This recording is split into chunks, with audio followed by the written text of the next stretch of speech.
আসুন বন্ধুরা, চা খাবেন তো? আরে না বাবু,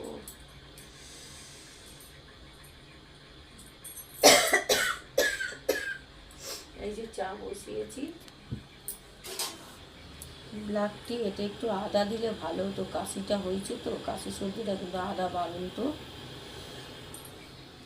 কদিন ছিলাম না, সবই বারণ তো হয়ে আছে। এই একটু চা বানিয়ে খাই।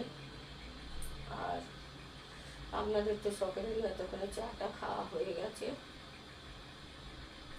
আর শুভ সকাল বন্ধুরা, গুড মর্নিং। বৃষ্টি তো হয়েই যাচ্ছে, কি বলবো, সারা এখন ওদের থেমেছে, এখন একটু থেমেছে, আবার হবে।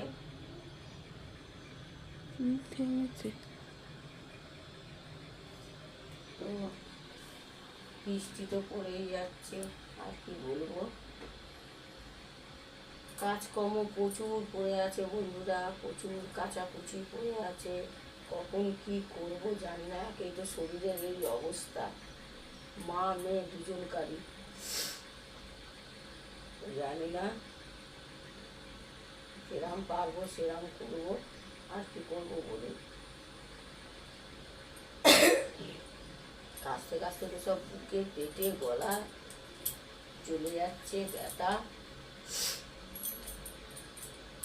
এই একটু চা বসালাম, 11টা বেজে গেছে না?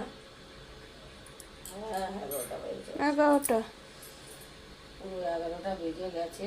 সকাল কলের জলও চলে এসছে। আর ওই দৌড়ঝাঁপ করে তো ডাক্তার এমনিও কাজ করতে তো বারণ করেই দিয়েছে, তো দৌড়ঝাঁপ করে আর পারবো না। আর অত বাসি টাটকা আর এসব মানতেও আর পারবো না, বুঝেছেন? বাসি কাপড়েই চা বসিয়ে দিয়েছি, পাচ্ছি না, আর অত জল ঘাঁটা আর চলবে না আমার।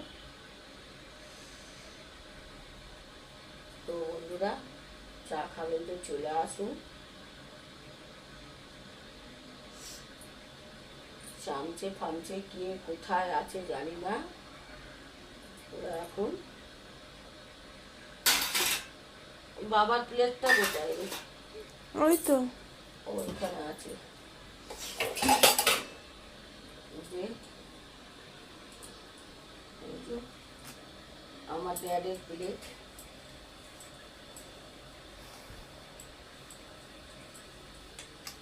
চাটা করি, চাটা খাই, খালি পেটে ওষুধগুলো খাওয়া হয়েছে। চা খেয়ে আবার এখনো অনেক ওষুধ আছে, খেয়ে দিয়ে দেখি কি করি। আর যা বৃষ্টি লেগেছে, কাজকর্ম করাও যাচ্ছে না, ঘরদোর যেন স্যাঁত স্যাঁত করছে সব, আর ভালো বাইরে লাগছে না। পুরো অন্ধকার। হ্যাঁ, অন্ধকার হয়ে 11টা বাজে, কেউ বলবে না যে বেলা 11টা বেজে গেল। এই নিয়েই হচ্ছে কাজকর্ম সব। তো বন্ধুরা, আপনারা সকলে ভালো থাকুন, সুস্থ থাকুন, সাবধানে থাকুন। আর কেউ যদি চা খাবেন তো চলে আসুন।